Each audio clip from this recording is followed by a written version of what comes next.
Hey Optimancers, Chris here.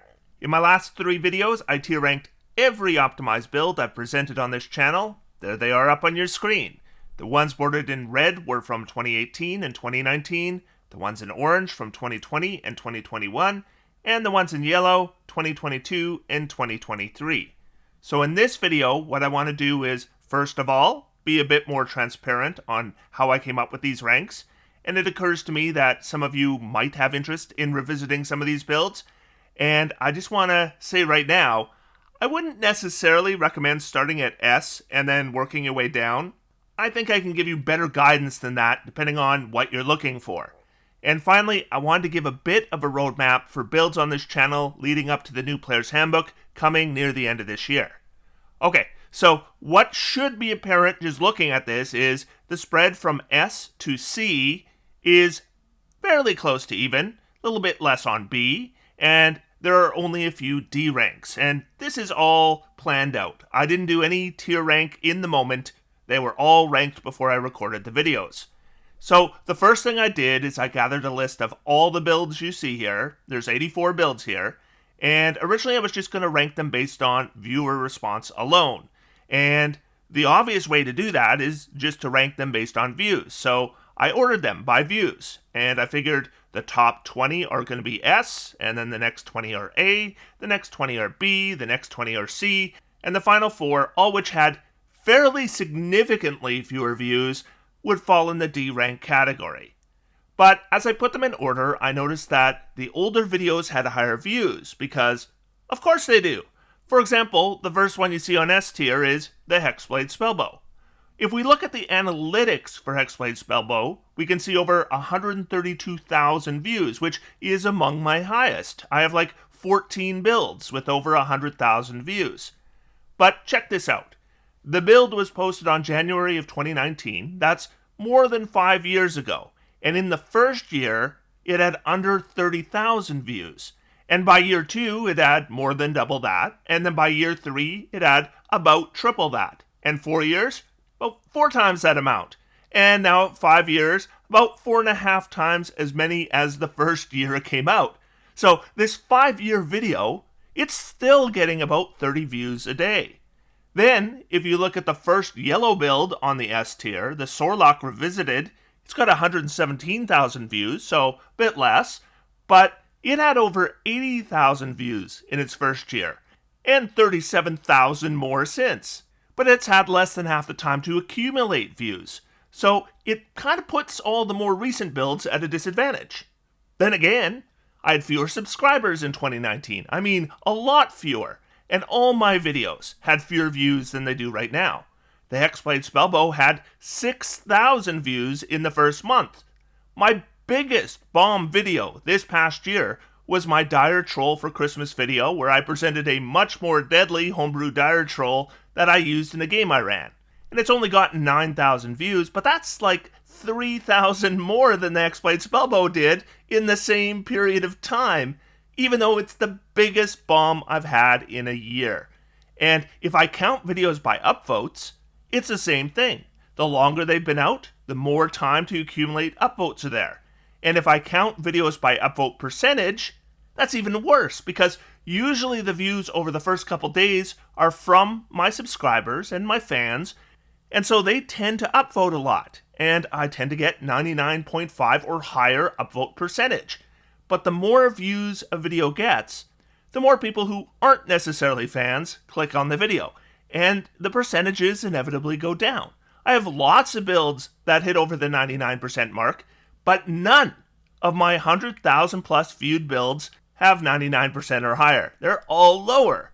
So in the end, I decided to go mostly by views, with the assumption that, for the most part, growth of the channel padded newer videos, while time to accumulate views padded older videos.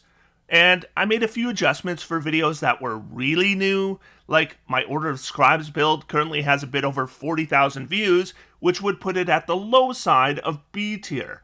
But this build is currently getting over 100 views per day. It had over 4,000 views just in February, so there's no way it should be B tier, so I bumped it to A.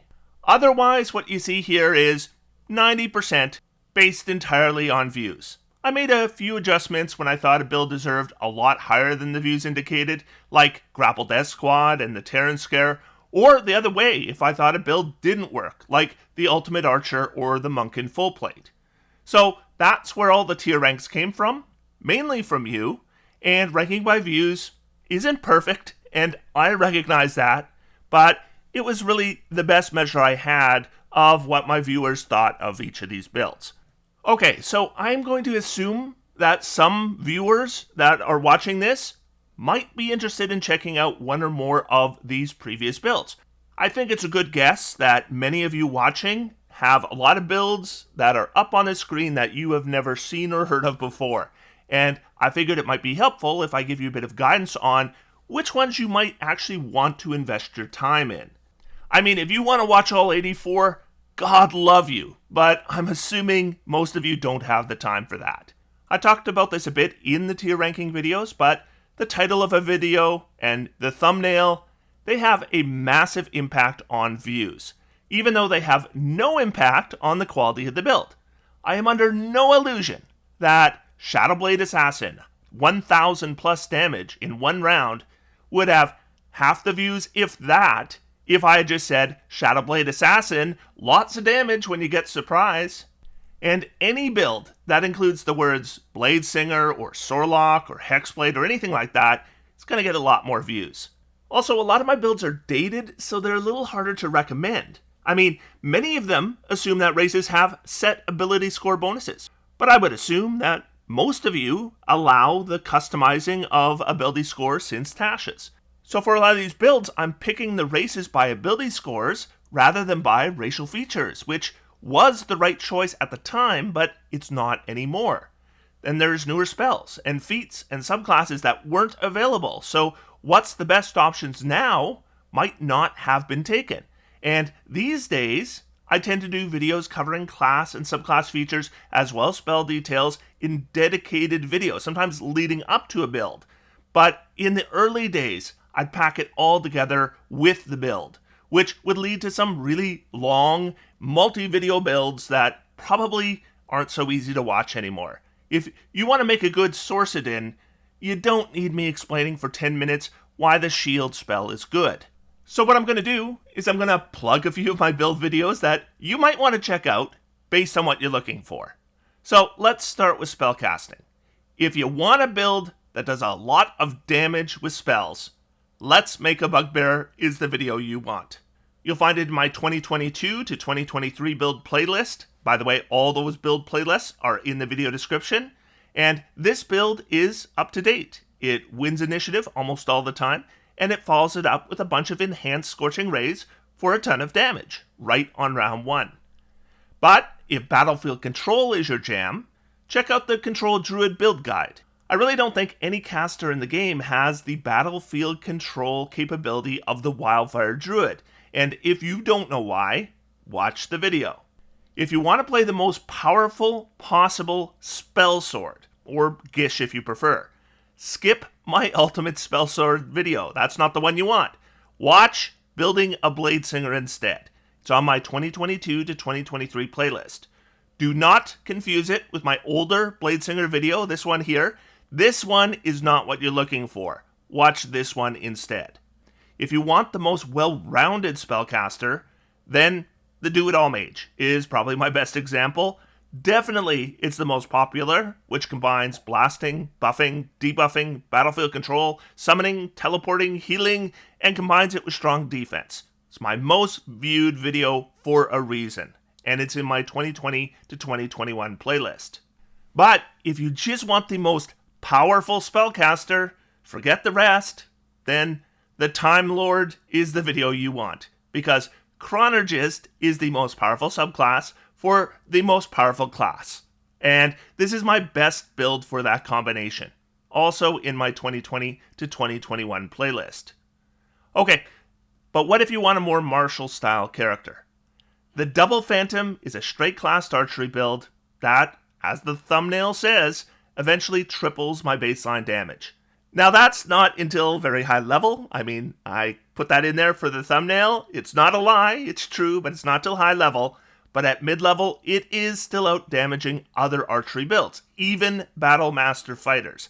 This is a glass cannon, so you don't want to be tanking, but if you want to snipe for maximum damage, the Double Phantom has been tested and it delivers. It's in my 2022 to 2023 playlist.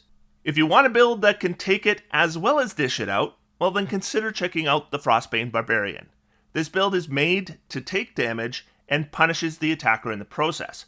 Meanwhile, it's reckless attacking and throwing on smite damage, which keeps the enemy focused on you. It's also in my 2022 to 2023 playlist.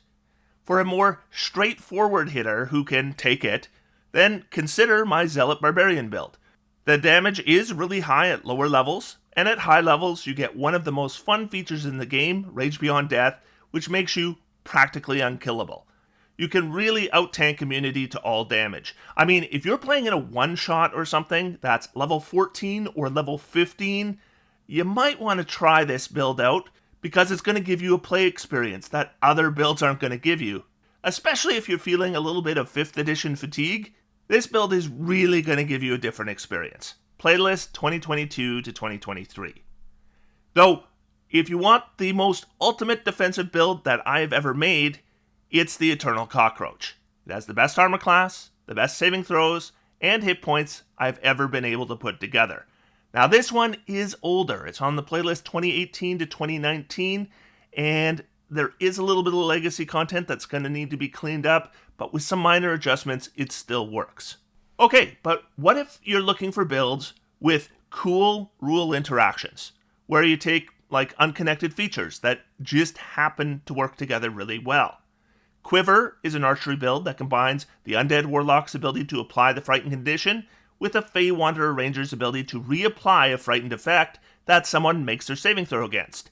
And the thing is if they make their saving throw against the first effect, the second effect is better, because it has a much longer duration, making the Frightened condition far more sticky than a straight Undead Warlock. It is a neat interaction on my 2020 to 2021 playlist.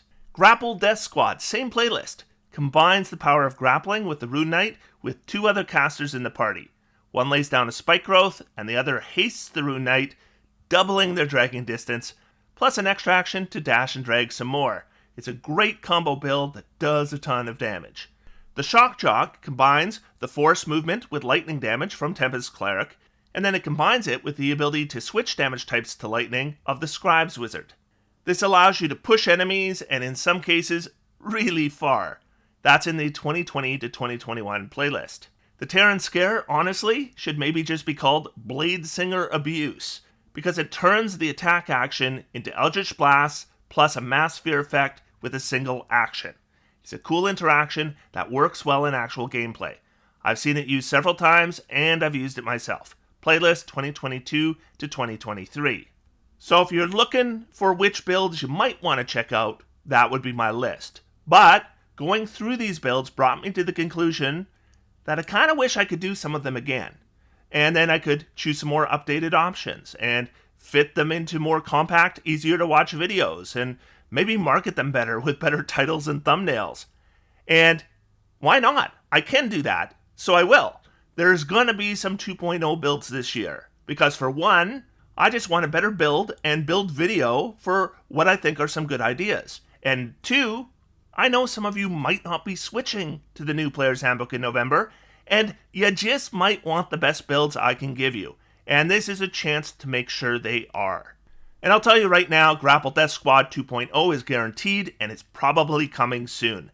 This is probably going to be my next build video. It's going to be 3 complementary builds taken to 10th level that were actually played with actual amazing results, and you'll get to see those results on YouTube. As for the rest of these, they're all possibilities, but it's going to depend if I can improve on these videos and builds enough that I think they're worth a 2.0 version. But I have a good feeling about a Tactical Blaster 2.0, because this is a good build. It is outdated, it's presented over 4 videos, and there's a lot of talking about things that aren't build related, and it's just not presented well.